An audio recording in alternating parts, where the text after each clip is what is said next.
Então hoje eu tenho aí a graça e a alegria de ensinar e compartilhar com vocês um pouco sobre fidelidade. Então eu peço que você agora, nesse momento, aí no celular, abra sua Bíblia em Gálatas, capítulo 5, o livro de Gálatas, carta, na verdade, de Paulo aos Gálatas, no capítulo 5. Nós vamos meditar um pouquinho no verso que nós estávamos lendo, quando nós estávamos tratando da questão do fruto do Espírito. Tá? Então, Gálatas capítulo 5, verso 22. Diz assim: mas o fruto do Espírito é amor, alegria, paz, paciência, benignidade, bondade, fidelidade, amabilidade e domínio próprio. Contra essas coisas não existe lei. Os que são de Cristo Jesus crucificam a carne juntamente com suas paixões e desejos. Se vivemos pelo Espírito, andamos também sob a direção do Espírito. Não nos tornemos orgulhosos, provocando uns aos outros, tendo inveja uns dos outros. Amém? Vamos orar, vamos agradecer ao Senhor e aí vamos dar continuidade na nossa série de mensagens. Alegria de poder retornar aí com os irmãos e continuarmos aprendendo um pouquinho mais sobre as virtudes do Espírito em nós. Amém? Pai, muito obrigado. Eu agradeço ao Senhor e pedimos, Senhor, que o Senhor nos ajude, nos conduza, nos permita, Senhor, meditar na Tua palavra, no Teu amor, na Tua graça, e porque nós somos alvos e vítimas, por que não assim dizer, da Tua graça, do Teu amor. E, Pai, nos conduz hoje. Eu peço que nessa manhã, aqueles irmãos que estão aí assistindo, ouvindo, possam receber e que fique no coração deles aquilo que vem do Senhor. Então, é no Teu nome que eu oro e agradeço. Amém. Amém. Gente querida, nós estamos chegando aí, já quase parte final, da nossa série sobre o fruto do Espírito, que nós vimos ministrando a cada domingo, e abordando cada aspecto aí desse fruto. E hoje nós vamos estar falando sobre o antepenúltimo ali, que está ali no finzinho do capítulo 22, que é a fidelidade. Muito interessante estudar sobre essa palavra e estudar sobre esse aspecto da fidelidade, principalmente nossa compreensão sobre ele. A palavra grega aqui, e eu fiz algumas anotações para não me perder aí nesses pontos, é pistes, que é uma palavra muito comum em toda a Bíblia, porque a tradução literal de pistes é fé. Então, praticamente em todas as ocorrências da palavra ali, é muito comum você encontrar pistes, que é a tradução para fé no Novo Testamento. Só que esse termo específico talvez não nos dê assim a noção do sentido que essa palavra pode ter em alguns contextos. Então é por isso que vale a pena uma investigação e uma observação aqui. Quando você entende fé, você pode estar compreendendo como alguém que crê, Então, mas parece que não é o objetivo aqui de Paulo quando ele trata de fidelidade, ou pistes aqui, porque foi traduzido fidelidade e não fé, Então nós vamos entender um pouquinho esse contexto, tá certo? E em português a gente tem essa noção que uma pessoa que tem fé, ela é um fiel, Então é muito comum você falar assim, olha, ali se reúne uma congregação, Hoje os fiéis daquela congregação irão se reunir. Então, isso quer dizer para a gente que essas pessoas que têm fé em Deus são fiéis. Só que nós conhecemos e sabemos muito bem que nem todo mundo que tem fé em Deus é um fiel. E nós devemos separar aqui, em algum sentido, essas coisas. Por quê? Porque aqui Paulo, quando usa a palavra pistes, ele não está falando de uma fé salvadora, né? Ou aqueles que creem, que têm fé como uma fé que salva, mas ele está usando o termo no sentido de uma pessoa fidedigna, ou seja, uma pessoa que é digna de fé e confiança, uma pessoa confiável, tá? E é nesse sentido que pistes é usado aqui como um fruto, um aspecto do fruto do Espírito, tá? Então, sim, quando você vai, por exemplo, num cartório, né, e você vai ali reconhecer um documento, e aí o tabelião vai e dá fé, né? Ele fala assim, dou fé, ou seja, eu confio, estou adicionando confiança aqui, com esse selo, com a minha assinatura, dou prova, né, que essa pessoa o que ela está dizendo, o que ela está escrevendo, ou os seus documentos corresponde de fato a ela. Então ela é uma pessoa, é confiável, né? É alguém confiável porque ali o cartório atestou isso, né? Então é basicamente uma pessoa fidedigna, né? Alguém que tem um selo de confiável. E aqui no caso, quando a gente olha para os aspectos do fruto do Espírito, a gente percebe que a fala de Paulo tem a ver com as virtudes éticas, ou seja, é uma questão ética. São expressões da fé, da nossa fé em Deus, nos nossos relacionamentos, né? Na nossa relação, nos nossos conjuntos, né? Então, nesse sentido, é que Paulo está aqui pensando em pistes, né? Não tanto como uma fé salvadora, tá? Uma fé que salva, mas pistes como uma fidedignidade, né? Uma palavra até um pouco difícil aí.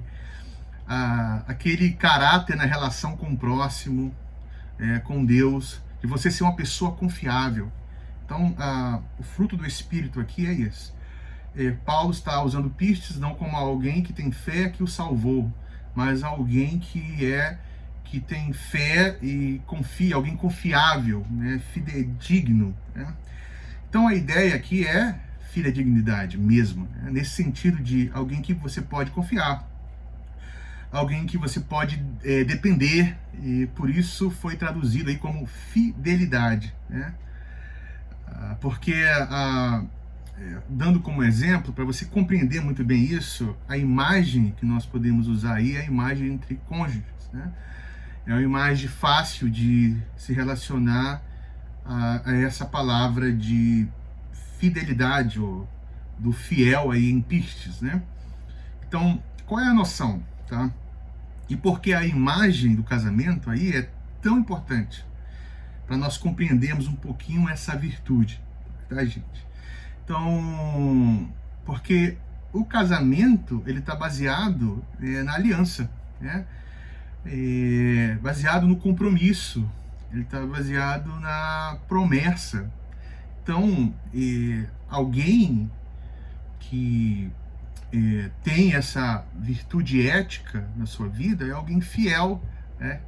Nesse sentido. Então, é um compromisso com duas pessoas juntas, né? Um homem e uma mulher se reúne para colocar em frente aí uma missão de estarem comprometidos continuamente com a promessa de fidelidade, né? Uma promessa de estar unidos para sempre, né? É aquela garantia que eles dão um ao outro com relação ao futuro, tá? Não é apenas uma promessa do presente ou enquanto o sentimento está ali. É interessante que algumas pessoas até cantam isso, né, e repetem as palavras sem uma reflexão que seja eterno enquanto dure, né? Basicamente assim, né? Serei fiel enquanto, sei lá, durar um sentimento. O que é que faz durável algo? Sentimento, alguma, enfim, algum contrato, né? Então, mas aqui, pirtes ou fidelidade nesse sentido, e usando aí o casamento como exemplo, analogia, é a garantia, tanto presente quanto futuro. É que você vai estar aí com o seu cônjuge, independente das circunstâncias. Você vai estar ali. Né? É alguém que está ali presente. E independente do que aconteça, você vai estar ali. Então é esse sentido, é nesse sentido que o apóstolo Paulo está aí falando. E porque uma coisa, gente, é você ser fiel hoje, né? Como eu mencionei. Outra coisa é você ser fiel até que a morte separe, né? Por toda a vida. Então muitos falham aí nessa questão, né? E é nesse sentido aí que fidelidade é uma virtude muito importante. Essa virtude do Espírito, porque ela é uma virtude que de certa forma garante ou promete que todas as outras se manterão no seu caráter no futuro, né? E nesse sentido, eles serão de fato vividos, né? É uma característica fixa ali, que não vai mudar. Então, a fidelidade meio que garante ali os outros aspectos, né? Para que eles aconteçam. Tá? A fidelidade, ela vai apontar que não vai ter mudança, né? Que você não vai mudar de ideia, você é fiel, você é alguém confiável, né?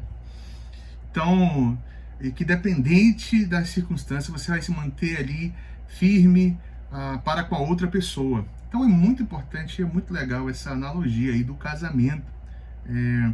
E isso fornece um pouco para a gente um certo contexto, né? Contexto para a confiança, né? Um contexto, por exemplo, que um contrato não fornece, né? Por isso que o casamento vai muito além de um contrato civil, ou um sentimento, ou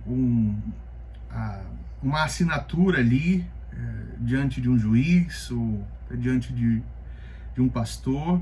Na verdade, o casamento, e você vai perceber essa analogia muito usada na palavra, está ali baseado numa promessa de fé, né?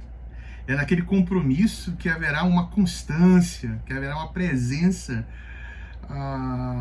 hoje e no futuro, e que vai continuar, né? Esse contexto de estabilidade e confiança é um depósito de fé. Você confia, você está tendo fé, pistes, né? naquela promessa. Então, é nesse contexto que o apóstolo Paulo está usando a palavra pistes aí. Né? Talvez você possa lá ver o que significa, qual o sentido literal da palavra, mas fé? Como assim? Então eu sou alguém, eu tenho fidelidade porque eu creio em Deus, então eu sou fiel porque eu creio em Deus. Não, o sentido é bem mais amplo e eu estou aqui dando alguns exemplos para você perceber a profundidade disso tudo, tá? Então, e aí é interessante, né? Porque quando não tem promessa e você não confia na promessa, você meio que faz ali, né, algumas cláusulas, coloca um contrato para poder a pessoa ela cumprir, né? Então, por isso que o contrato... Por que existe um contrato? Porque não existe uma confiança, né? E em termos legais, se a pessoa falhar com esse contrato, né, você tem ali como cobrar, como você ser ressarcido de um dano, né? Então, o contrato está aí, com seus direitos e deveres, né? E o que vai acontecer se um dos lados não cumprir. Mas quando há uma promessa, gente, fidedigna, né, de alguém que é digno de confiança, você criou um contexto para ir muito além de um contrato. Para aquilo que você não pode, que não pode ser explicitado no contrato, você está depositando aí sua confiança e a sua fé numa promessa, né? Então, não é um tipo de relação aí que o cartório não, e esse é um tipo de relação que o cartório não pode resumir ou fazer acontecer, né? Porque está baseado na fidelidade, na confiabilidade, na entrega de um para o outro, né? Gente, e não é à toa que você vai perceber essa linguagem sendo usada por Deus na palavra, né? No Antigo Testamento você percebe, por exemplo, quando o profeta ele vai falar, né, se refere à infidelidade de Deus para com o povo, né, a infidelidade espiritual. Ele vai usar aí a figura do casamento, né? Vai tratar a infidelidade espiritual do povo como se fosse uma quebra de aliança conjugal. E isso vale a pena ser refletido, tá? Porque quando nós, e principalmente agora, no contexto que nós estamos, onde as pessoas associam fidelidade a simplesmente crença na existência de Deus ou um aspecto individual do seu serviço. Então fala, eu sou fiel a Deus e eu mantenho essa relação com Ele, mas isso não garante, né? O povo não deixou de crer em Deus, mas ele se tornou um infiel. Ele teve essa quebra, né, de aliança conjugal com Deus. Então, os profetas ali, inevitavelmente, eles falavam sobre isso, né, do abandono de Israel, que Israel abandonou o marido, né, da sua juventude, como Deus, né? A infidelidade aí é tratada, né, como um exemplo, um reflexo da realidade espiritual, né? É o fato porque nos termos que é colocado, nós devemos atentar e até mesmo traçar um paralelo com as nossas vidas. E eu acredito que aqui que é o termo que é tratado pelo apóstolo Paulo, exatamente nesses termos aí de fidelidade, né, de pistes, não como uma fé salvadora ou uma fé da crença em Deus simplesmente, mas vai muito além, né, muito além da nossa linguagem, por exemplo. Porque às vezes, eu quero tratar isso aqui agora, nós tratamos fidelidade num aspecto, por exemplo, de lealdade, né? Vou te dar um exemplo básico. Você assiste um embate ou um jogo, né? Uma luta, e aí você vê que tudo ocorreu ali certinho, né? A mesma força, o mesmo ímpeto, e aí você fala assim, olha, a disputa foi leal, né? Isso quer dizer o quê? Que que todos seguiram a regra, né? E quem venceu de uma forma digna, né? Porque foi uma disputa real. Então a gente fala aí de fidelidade como sendo uma espécie de lealdade, mas é muito mais amplo, né? A gente não está aí falando de seguir regras, e que seguimos as regras, porque seguimos as regras, então nós somos leais ou fiéis, né? Não é como um aspecto de um jogo. Nós estamos falando de uma aliança. Nós estamos falando de ter uma aliança. Vai muito além, como eu já disse. Não é uma questão de contrato ou cumprir regras, né? Não é à toa aí que aliança, e é muito bom entender isso aqui, gente, muito importante entender isso, que a aliança no hebraico tem a ver com corte, né? Tem a ver com sangue, né? Cortar carne. Não é à toa ali que a primeira aliança é muito interessante, que nós vamos ver que acontece, é um corte, né? Da costela, né, do homem sai a mulher, então há um corte, há uma aliança ali. E você vai perceber em todos os aspectos, né? A aliança com Abraão veio também com corte, e você vai perceber que esse aspecto do corte, do sangue, é um reflexo da aliança, né? Quando Deus pede para o homem sacrificar algo para ele, é um reflexo dessa aliança. Então, é mais ou menos assim, é como se o corte na carne selasse um pacto do sangue que está disposto a morrer por essa relação, né? é aquela entrega, é a relação que mantém a promessa, não só nos tempos bons, né? Entenda, quando Deus está reafirmando o pacto, falando da sua aliança, Ele não está falando da sua promessa só para os tempos bons e que Ele quer. Não, no tempo de abundância e a qualquer tempo, em qualquer momento. Isso é fidelidade. Né? E quando o povo falha na sua fidelidade, é porque o povo ele está colocando o aspecto da aliança como um aspecto temporal, né? Circunstancial. Gente, e não é isso. Vai muito além, né? E apesar aí de o casamento aí ser um modelo, né, bem claro, para que isso obviamente seja exposto para nós, né? Mas essa virtude aí, gente, não se manifesta só no casamento, não. Isso aí vai em outros campos, em outras áreas, né? Você pode ter, por exemplo, esse nível, esse compromisso de fidelidade, lealdade com um amigo, né? Jonatas e Davi ali. Há um pacto de fidelidade entre eles, né? Eles estão dispostos a proteger um ao outro, né? E dar a própria vida em prol do outro. E isso é um ápice, né? Que nós podemos chamar do amor fiel, a amizade, essa entrega de quem está caminhando juntos. E, gente, esse reflexo aí tem que ser o reflexo da igreja, da vida da igreja. Nós temos que ser reconhecidos como um povo fiel, não porque é um povo que crê, mas um povo que tem na sua base a aliança com Deus e aliança uns com os outros, né? Um povo que está disposto a morrer uns pelos outros e estão ali, tanto que Jesus fala, né, que o mundo reconheceria Deus em nós quando visse o amor, né? Então, não é uma amizade baseada na circunstância, nos afetos, mas na aliança, no pacto. Então, perceba que isso não se resume só no aspecto do casamento. Isso está também na amizade e nas outras áreas, né? E isso até se tratando, por exemplo, de um funcionário, né, num trabalho. Você percebe, por exemplo, na Bíblia, que a relação de servos e senhores, né,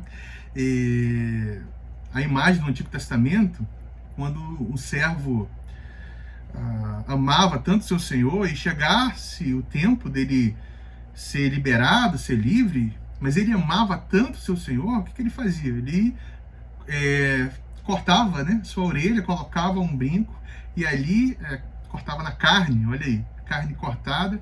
Ele estava declarando uma fidelidade, que a sua liberdade seria em serviço a esse senhor, né? Mesmo podendo ser livre, ele ia servir esse senhor o resto da vida, tá?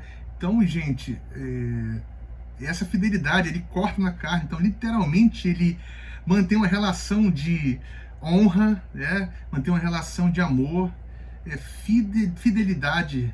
Ele está ali colocando a sua vida para serviço.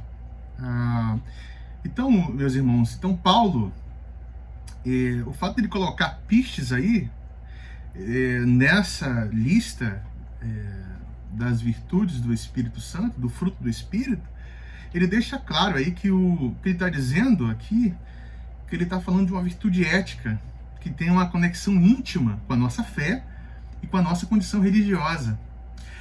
E onde quer que o nosso coração está, né, existencialmente firme, isso vai dizer se a gente,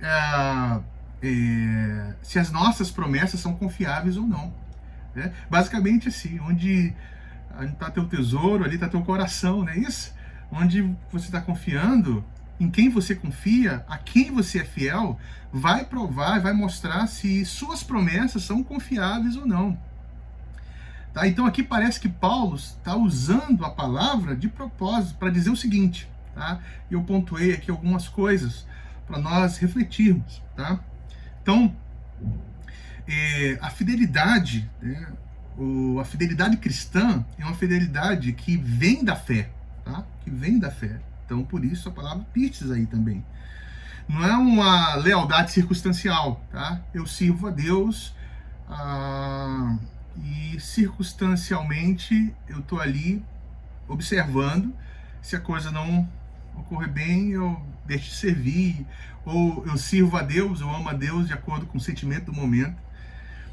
Mas na verdade, quando ele fala fidelidade aí, ele coloca a palavra pistes aí, ele está falando sobre o coração, no lugar, o lugar onde os nossos corações, o nosso coração está, o lugar onde nós depositamos o nosso coração. Né? Ele fala assim, fidelidade o coração está no lugar certo, confiando na pessoa certa. Né? Então aí é por isso aí que está a palavra pistes. Né? Isso vai ter aí implicações muito sérias. Né? Por exemplo, como esse coração está disposto a se derramar pelas relações. Quais as coisas que ele se compromete. E isso aqui não só nos aspectos da fidelidade no Espírito, mas em todos os aspectos do fruto do Espírito. Né? E parece interessante que Paulo está mostrando uma estrutura aí, né? Que tem que ter fidelidade para os próximos, as próximas virtudes. Né? Por exemplo, a obra do Espírito, né? É amor e alegria e paz, ou seja, o amor, a estrutura de alegria e paz, paciência como estrutura de benignidade e bondade, né? Fidelidade como uma estrutura de amabilidade, domínio próprio. Então nós temos aí basicamente uma estrutura que Paulo está nos mostrando. Né? É óbvio que ele não está explicitando isso, mas ele dá para se observar e até concluir isso aqui nesse ponto. Então é basicamente onde está o seu coração, né? É uma disposição do coração e uma observação em quem nós estamos confiando, em quem nós colocamos e depositamos a nossa confiança, né? Então a questão aqui, gente, quando se trata de confiança, vale a pena nós mencionarmos esse ponto, né? Por exemplo, você confia, né? Você que é cristão, você que tem aí uma fé salvadora, você confia naquele que é absolutamente confiável. Então, quem é absolutamente confiável? Jesus Cristo. O Senhor é Deus, né? Então, em última instância, é eticamente confiável. Né? Então, gente, presta atenção aí. É eticamente confiável. Quem confia existencialmente naquele que é digno de ser confiado, de ser confiável, né? Então, assim, em última instância, é eticamente confiável quem confia no que é existencialmente confiável. Tá? Então, vou te dar um exemplo disso para você entender. Né? Um cristão, ele pode ser... você pode confiar eticamente num cristão verdadeiro se ele confia toda a sua vida, ele tem uma relação profunda, se ele tem um pacto, uma aliança com Deus. Não simplesmente porque ele se diz um cristão, não porque verbalmente ele fala que crê em Deus, mas porque você percebe traços dessa aliança, você percebe na sua vida, no seu testemunho, o fruto do Espírito, pistes ali como fruto do Espírito. Então essa pessoa é eticamente confiável, porque ele confia existencialmente naquele que é único, digno de confiança. Tá? Dá um exemplo, eu vou usar mais uma vez a questão do casamento aqui. Então, imagina, um exemplo. O noivo, ele vai falar os seus votos, né, para a noiva ali no altar. Então, ele fala assim, olha, você conhece meu caráter e você sabe que até certo ponto você pode confiar em mim. Né? É claro que ele tem que ter muito cuidado, porque nós vivemos nessa constante desconfiança, e principalmente no mundo que nós estamos vivendo. Então, ele fala assim, olha, você conhece meu caráter e você sabe que até certo ponto você pode confiar em mim. Mas ele tem que naquele momento, ele tem um profundo desejo, né, de ser verdadeiro de fato e não se colocar como um único digno de confiança.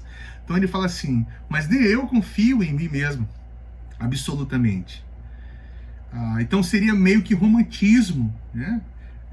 Uma espécie de mar de emoções.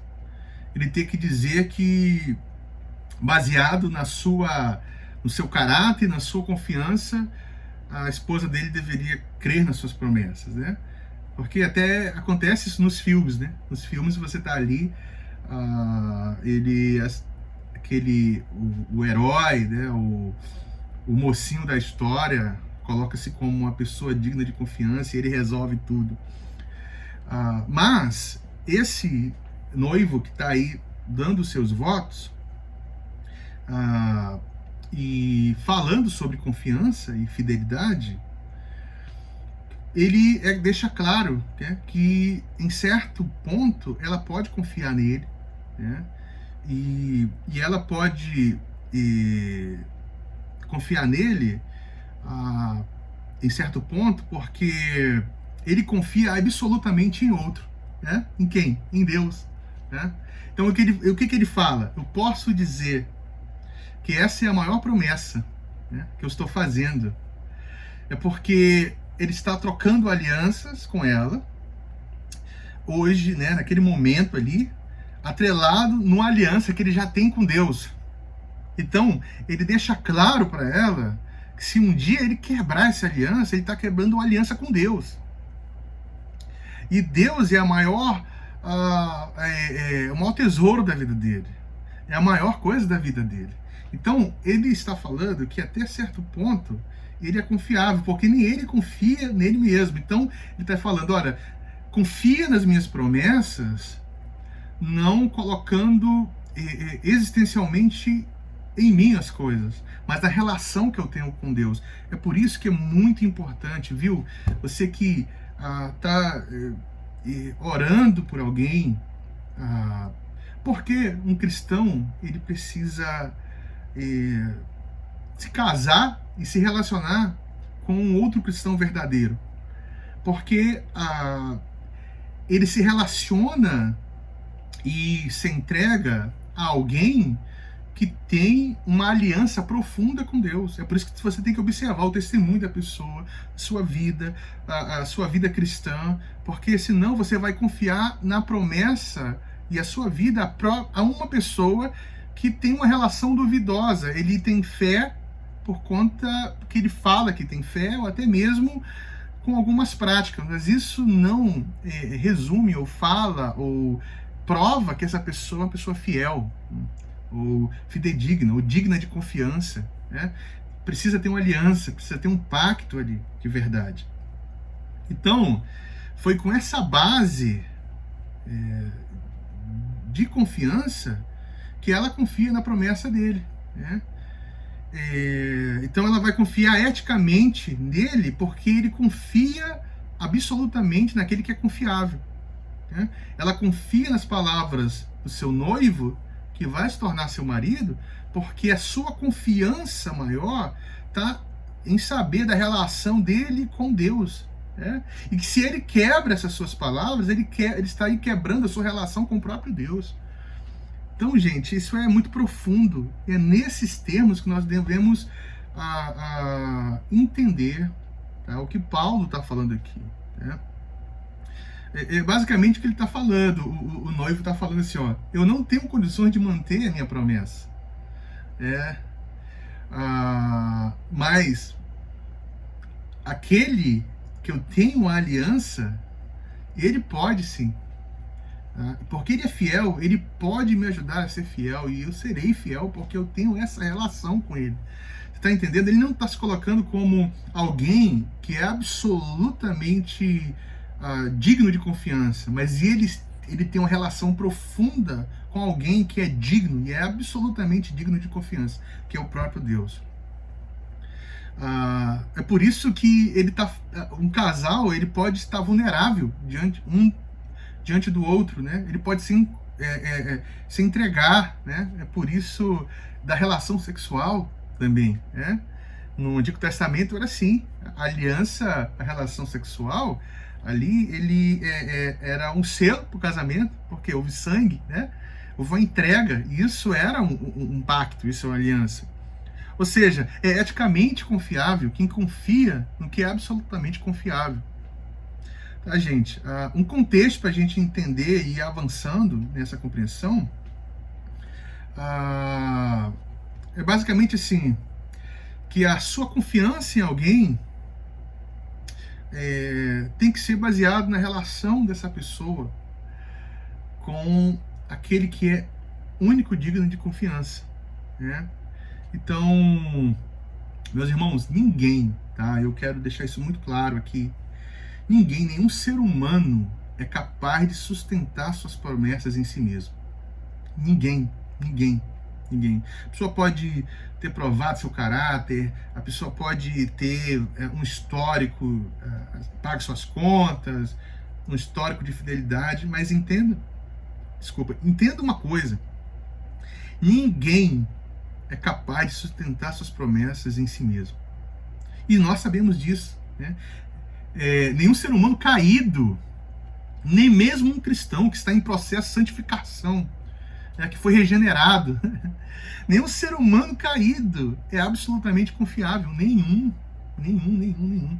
A Bíblia fala isso e nos lembra disso, para que a gente não deposite, em última instância, aí, a nossa vida nas mãos de alguém como sendo a nossa confiança última, né?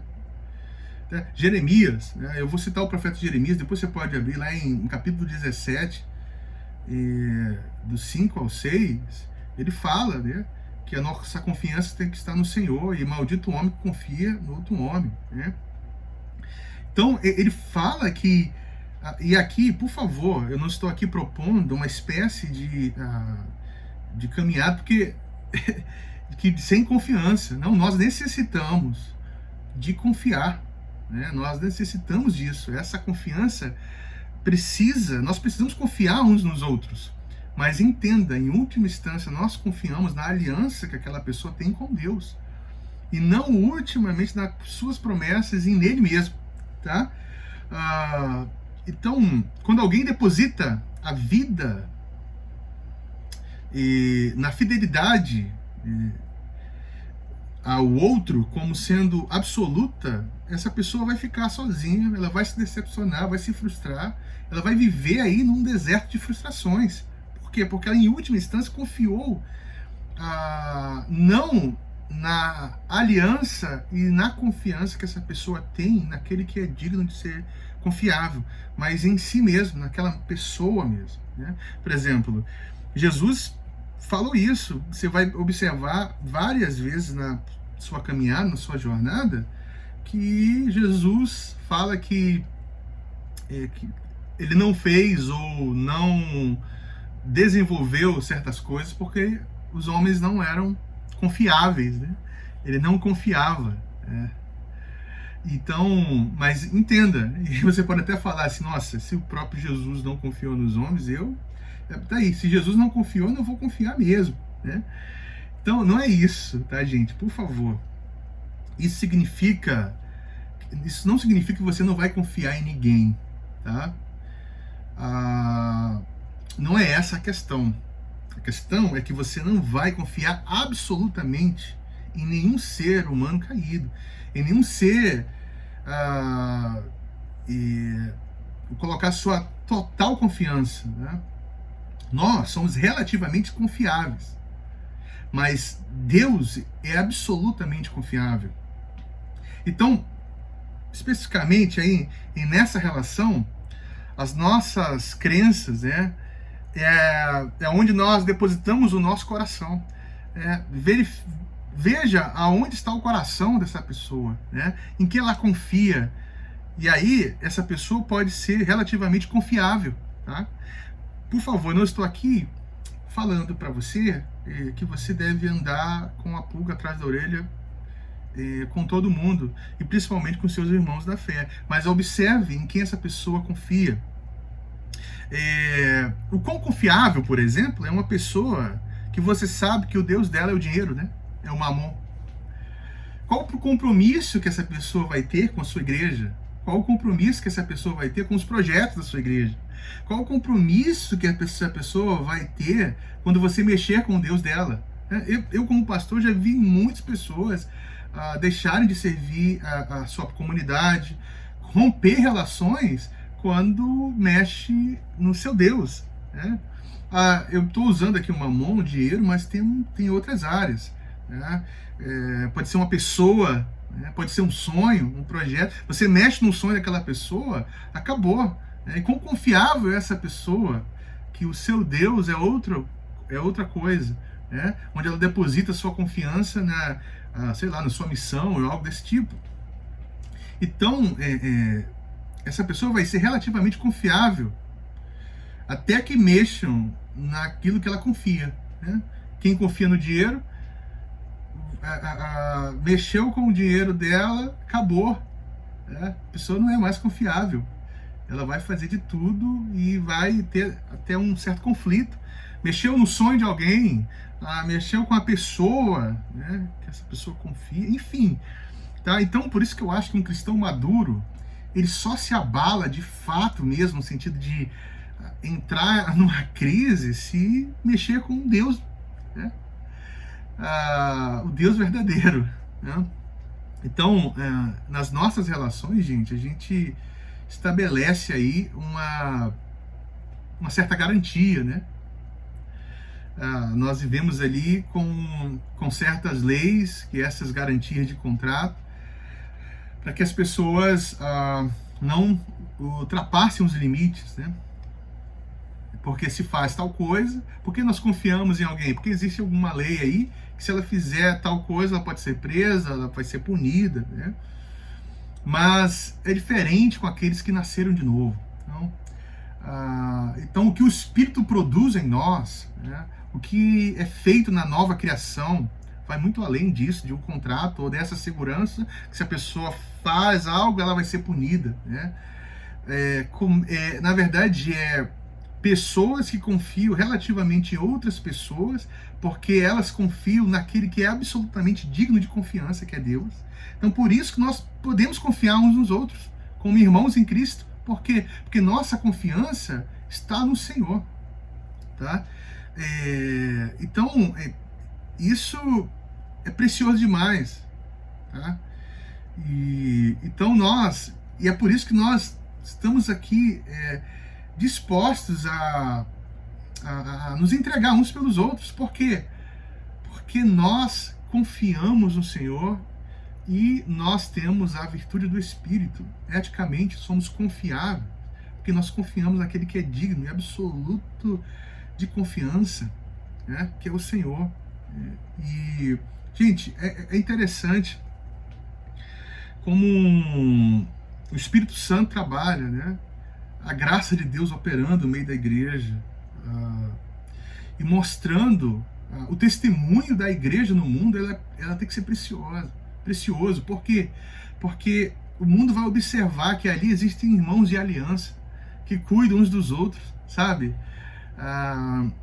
A igreja não é uma espécie de reunião de pessoas que creem em Deus, querendo ajudar os projetos individuais de cada um. Não, nós estamos ali unidos naquele que é digno de confiança, e por essa obra do Espírito, porque nós somos nova criatura, nós somos relativamente dignos de confiança, porque nós confiamos naquele que é absoluto, né? Que é o Senhor.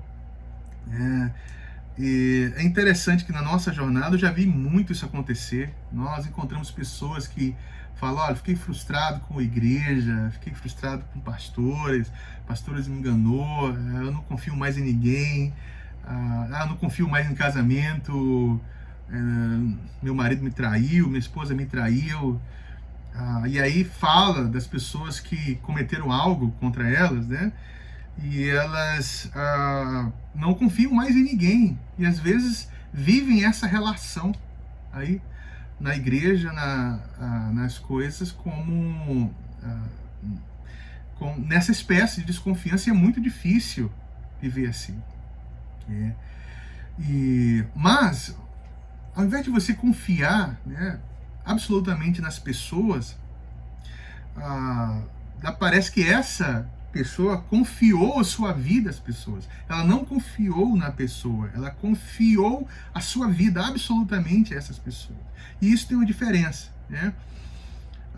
Gente, ninguém sobrevive sem confiar um no outro. Imagina como igreja se nós caminharmos desconfiando sempre um do outro, né?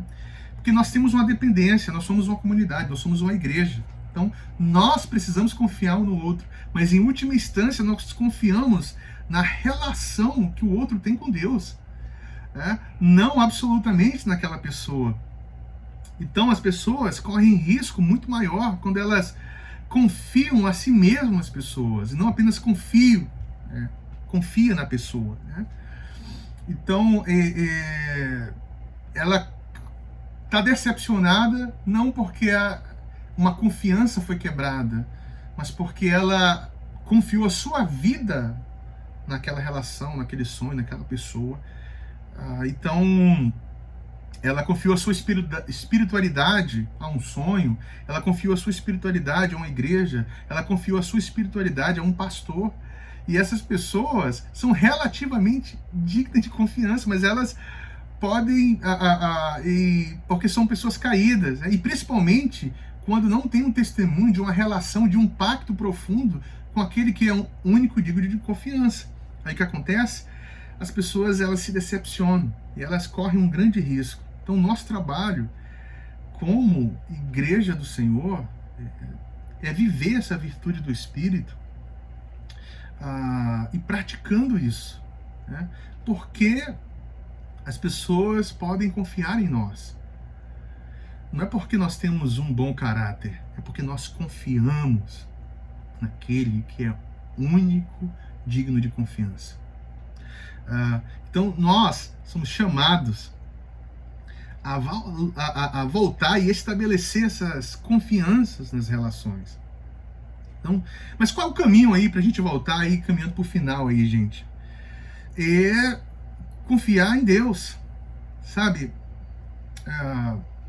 Muitas vezes já me decepcionei com pessoas e pessoas se decepcionaram comigo.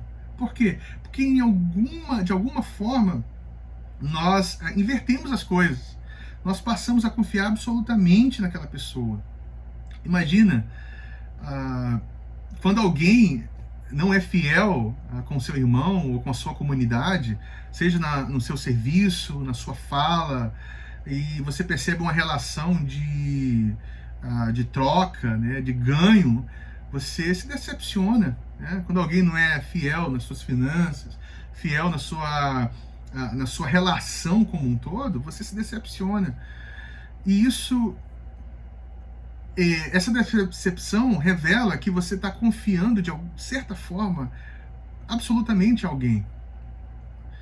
Mas talvez essa decepção pode mostrar que essa pessoa ela não está tendo uma relação pactual, de aliança profundo com aquele que é digno de confiança. Então, nosso trabalho é restaurar essa confiança, né? É restaurar essa relação.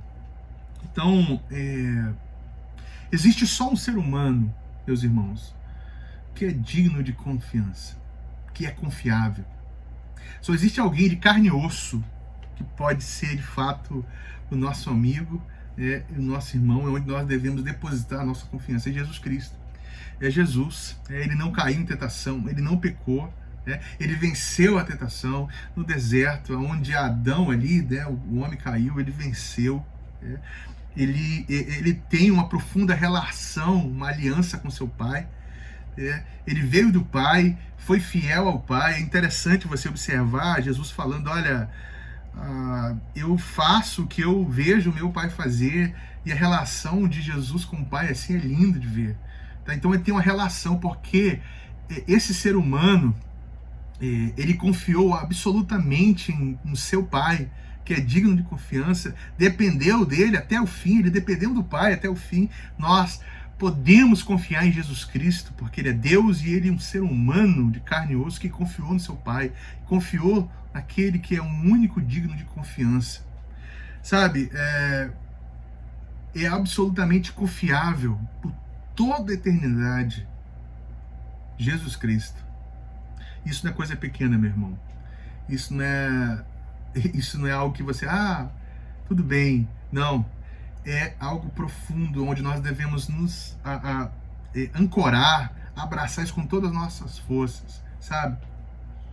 Ele foi fiel, fiel até a morte. Ele obedeceu ao Pai. E por isso, porque nós confiamos em Jesus, nós podemos ser confiáveis, sabe? E pela fé nós somos inseridos nessa relação de fidelidade de Jesus e o Pai. Pela fé nós somos inseridos, né? Que ninguém pode quebrar isso, essa aliança, né? Mesmo cada um de nós, mesmo falhando com a fidelidade, Ele é fiel. E por isso, como exemplo, nós devemos zelar por essa fidelidade, não para para as pessoas confiarem no nosso caráter, mas para que Cristo seja visto e observado em nossas vidas. Tá? Eu e você somos confiáveis. Né? Podemos ser chamados de fiéis, ou aquele que é fiel.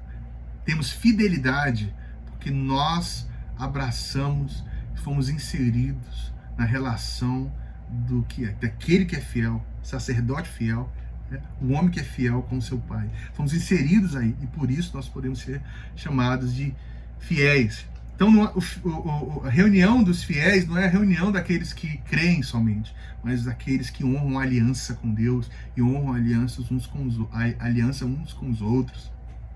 Sabe?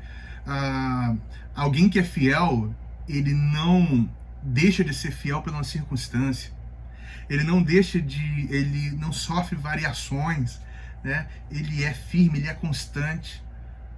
Esse é alguém fiel. E esse fruto nós devemos ter em nossas vidas. Tá? Então, é baseado nisso, né, que nós podemos confiar uns nos outros. Nós podemos amar e confiar e nos entregar nessa relação, porque as pessoas que estão se entregando, elas têm uma relação profunda com aquele que é digno. Tá? Então, é nessa pegada aí que nós devemos observar esse aspecto do fruto, fidelidade. Né?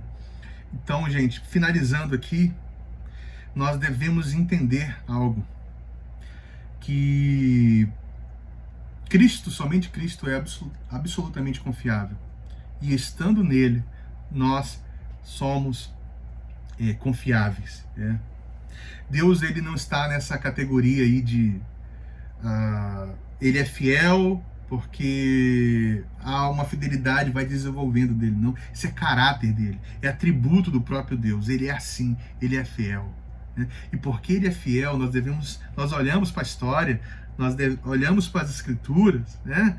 E nós vemos a fidelidade de Deus do início ao fim, e nós estamos nessa história, né? E por isso nós devemos confiar.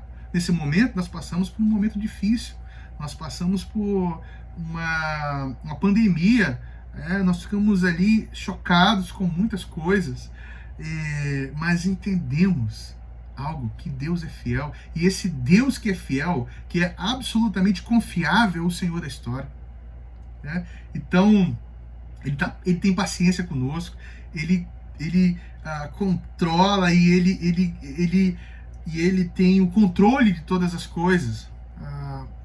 Então, por isso que nós devemos olhar, mesmo diante dessas circunstâncias, e louvar e ser grato a Deus e permanecermos fiéis, porque Ele é fiel do início ao fim, da criação até a consumação. É a história da fidelidade de Deus. Tá? Então, gente, Deus é fiel. Né? E isso, gente, você não pode só abraçar em categorias teológicas. Isso tem que gerar em você uma doxologia, uma resposta ao Senhor, né? Você sabe que Ele é fiel. E Jesus foi fiel até a morte de cruz. E por isso nós podemos viver uma vida de fidelidade. Nós estamos sendo santificados. Nós olhamos para a história, algumas coisas nos assustam, mas nós cremos num Deus que é fiel do início ao fim, sabe? E a minha oração nesse momento é que essa palavra gere uma doxologia, ou seja, uma adoração, sabe? Durante essa semana você possa dobrar o seu joelho, você possa adorar a Deus e louvar o Senhor em meio a tudo isso, engrandecer o seu nome. Peça ao Senhor, me ajuda a ser fiel. Abraça Jesus Cristo, abraça a obra de Jesus, peça para o Senhor para você ser fiel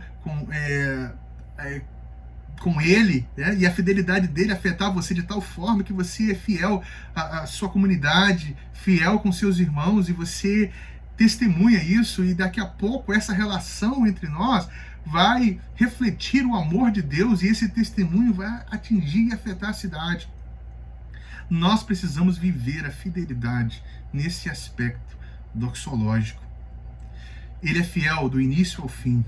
E o Senhor nos chamou para uma vida de fidelidade. O Senhor é fiel e nunca falha. Ele nunca nos abandonou e nunca irá nos abandonar. O mundo não está aí estável, né? Ele está aí uma certa instabilidade, né? Mas o Senhor é fiel. Ele é digno. E nas suas mãos nós confiamos. Amém? Deixa eu orar nesse momento e agradecer ao Senhor por essa palavra. Pai querido, muito, muito obrigado pela tua fidelidade, pelo teu amor. Pai, que bom que nós servimos um Deus que é fiel, um Deus que não muda, um Deus que é digno de confiança. E porque nós estamos no Senhor, nós somos inseridos nessa relação de confiança, nós podemos confiar uns nos outros. Nós não confiamos porque nós olhamos e atestamos o caráter de alguém. Nós sabemos que nós somos caídos, nós caímos, mas que nós fomos resgatados pela obra daquele que é fiel. Então, Pai, restaura essa confiança no Senhor, uns nos outros, na comunidade, porque nós estamos no Senhor. Restaura a nossa confiança em todos os aspectos, na nossa prática de fé, no nosso serviço, nas nossas finanças, na nossa fala. Pai, sabemos que não devemos nos entregar absolutamente a ninguém, senão ao Senhor. E a nossa confiança no nosso irmão, no nosso cônjuge, no nosso pastor, nos nossos líderes, são porque eles têm uma aliança com o Senhor. Eles confiam naquele que é absoluto. E por isso eles são dignos de confiança. Muito obrigado, Pai. Faz com que esse fruto, esse aspecto do fruto do Espírito cresça em nós, para que os outros possam ter uma base e sejam desenvolvidos. Então, Pai, no nome de Jesus eu oro. Muito obrigado e nos guarda, nos direciona. Amém.